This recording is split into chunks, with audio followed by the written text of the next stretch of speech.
Hi, and welcome to this introductory video for Smode. Today we will be looking at the basic functions of the user interface to have all the tools necessary to start compositing in Smode.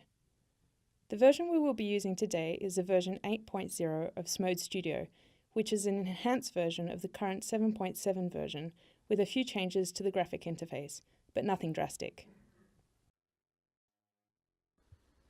Smode is a real-time compositing program which necessitates certain system requirements on the machine which we will be using. We recommend a NVIDIA GTX 580 or an equivalent and an SSD hard drive. An SSD is essential when working with video and streaming. Seeing as we will often be using a video format called HAP, which is a format made specifically to be decoded by the graphic card, in turn reading it a lot faster. The problem is that HAP is a heavy file format which requires a lot of hard drive access. So I'm going to open up Smode Studio. As you can see, we have a dialog box which is asking me to create a media directory. This is where all the media that I will be using will be regrouped here to the left and will be collated in a folder on my disk. You can see here that it is suggesting the Documents folder, but I have already created a media directory called Smode Media on the desktop. And now we can see that it has appeared in the left column. So here I have all my media with a preview of the media and its information.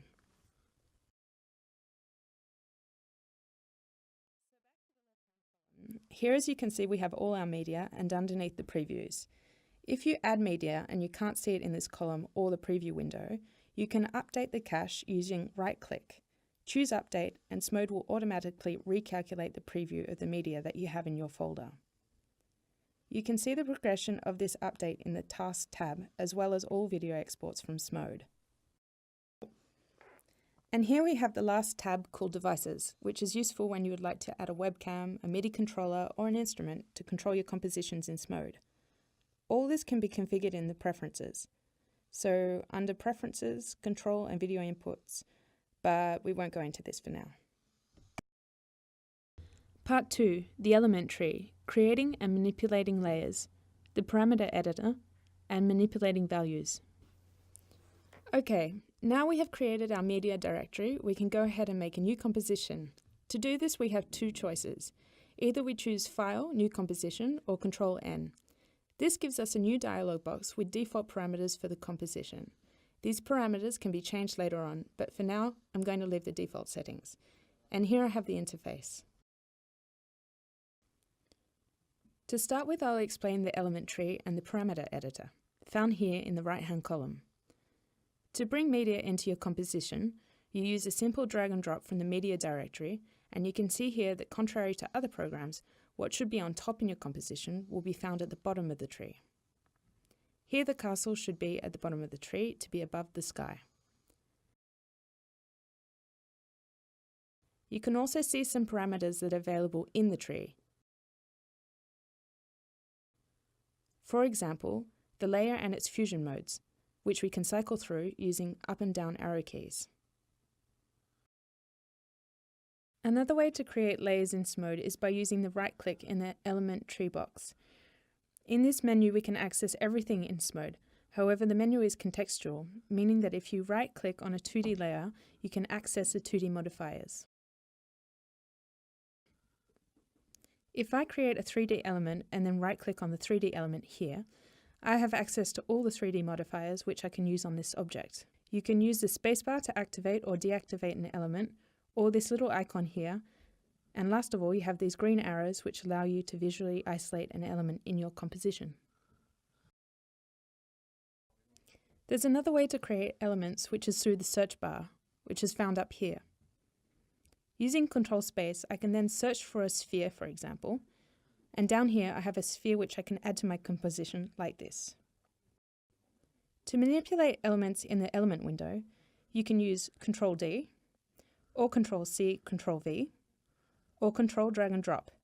And I can also replace media by another media using Alt Drag and Drop on the selected media. Replacing media can be done directly from the media directory, as well as within the element window using Alt Drag and Drop. Control-Shift-G if you want to group a certain number of layers together. In this case, a group is an element with no fusion mode, meaning that each layer keeps its own fusion mode allowing us to organise our tree and place the elements as a group. The other method to group our elements is to select a few elements and either use a right click and choose Make Compo, or with the element selected hit Ctrl-Shift-C. And that gives us a comp, meaning a rasterized element to which I can add modifiers, which wasn't the case using the group. If we look underneath the element window, we find the parameter editor, where we can access and modify all the parameters of an element in the element tree or on the timeline, which we'll look into later. This parameter editor can be put into advanced mode here, and here you can access absolutely every parameter available. That being said, in default mode, the parameters are fairly efficient. This parameter editor does a few things, such as generate loops, which we will cover in the following tute, but above all, it is used to precisely manipulate elements in the composition. For example, if I move the position, I can either manually type in a number or an expression, or by clicking and holding on the parameter and scrolling up and down to move my element. This works for all the parameters. Other ways of manipulating elements include Control, Click and Drag, which moves the parameter a lot faster, Shift to move it slower, and Control, Click and Click to move the parameter in a very precise fashion.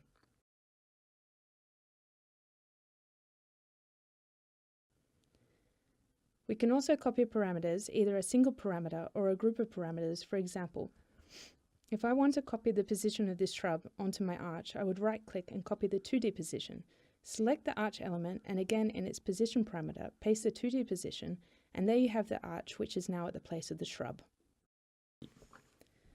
So imagine that you want to copy the scale, the rotation, the position, and the anchor point, which is symbolized by this green cross. From my arch to the shrub, then I'll click on the whole of this block, which is indicated by the black bar. If I go into advanced mode, you can see render placement more precisely. So I go back and click on render placement, copy 2D placement, choose the shrub element again, go back to render placement, and paste 2D placement, and now I have all the position parameters of the arch on my shrub element. If I want to, I can also replace this by the default parameters by right-clicking and choosing default value. As you can see, the shrub goes back to its original state. Now I'm going to quickly show you some other useful ways of editing your image. Right-click on the shrub, go to placement, and here you can adapt your image as you like. I'll leave you guys to explore that part. Part 3. The viewport. Manipulations in mode 2D and 3D, using the edit mode to place layers in perspective. Now let's explain the viewport and its different modes. By default, we are in 2D mode, which we can see up here in the right-hand corner. In 2D mode, we use the center click to zoom in and out, the middle click to move around in the viewport, and to select an element to move it, you select the layer in the tree and move it around like this. The mouse changes icon to show which manipulation we are using. If I want to scale an element while respecting its ratio, I hold down Shift while dragging out its bounding box. For the 3D viewport, I will first of all create a 3D element. So right-click, 3D layer, box, and a camera. Now you can see that if I selection the box, you can see that I have selected it, but I don't have access to its bounding box. However, I can move the camera, and to do this I use Alt left click, and I can move around in the viewport. To move the box, I'll put the composition in 3D mode, as you can see here, in the upper right-hand corner. And now I can access its handles. Here I am in translation mode.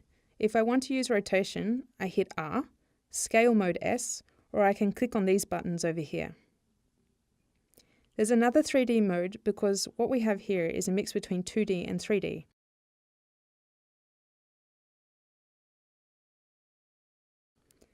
We can switch to the full 3D mode just above, and here we can see all the 3D elements, cameras, etc. For example, if I want to go into the camera view in this mode, I click on the camera icon and choose Perspective Camera as so, and I re-click on Visualize Camera. I also have access to the mixed view as well as 4-view mode. For that I need to be in 3D mode, double-click, and now we have 3 orthographic views and a perspective view. Double-click again to go back to the perspective view.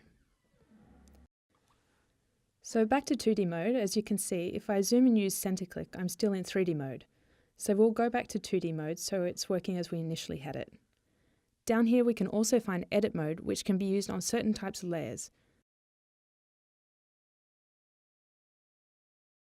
For example, if I put this shrub image in perspective, the edit mode permits me to place each point independently. If I'm not in edit mode, I wouldn't be able to achieve this.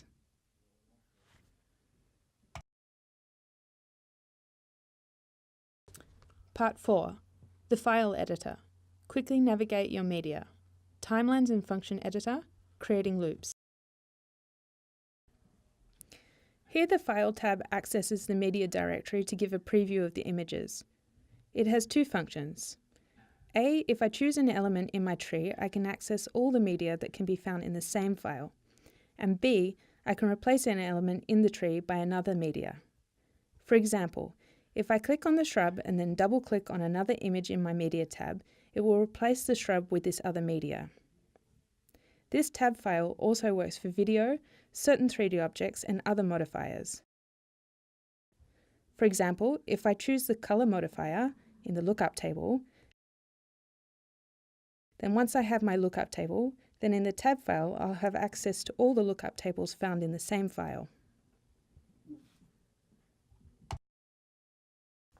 The last tab is the timeline, which is used to create animations.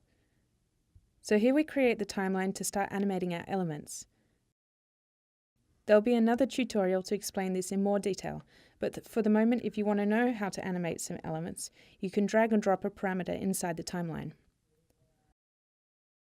For the moment, I will lock it. Drag and drop that element and then create some keys. If I want to animate a video, you simply drag and drop the video. Here we have a block that appears which corresponds to my video. That didn't sound very good. That will create a simple loop with the box rotating on one axis. Right-click and choose Create Linear Loop. This creates a function queue. This function queue is an element that uses a function. There are a lot in Smode, and here I can access this function in the function editor by choosing Keyframe. I can add keyframes in my function editor. We can see this as a track or curves.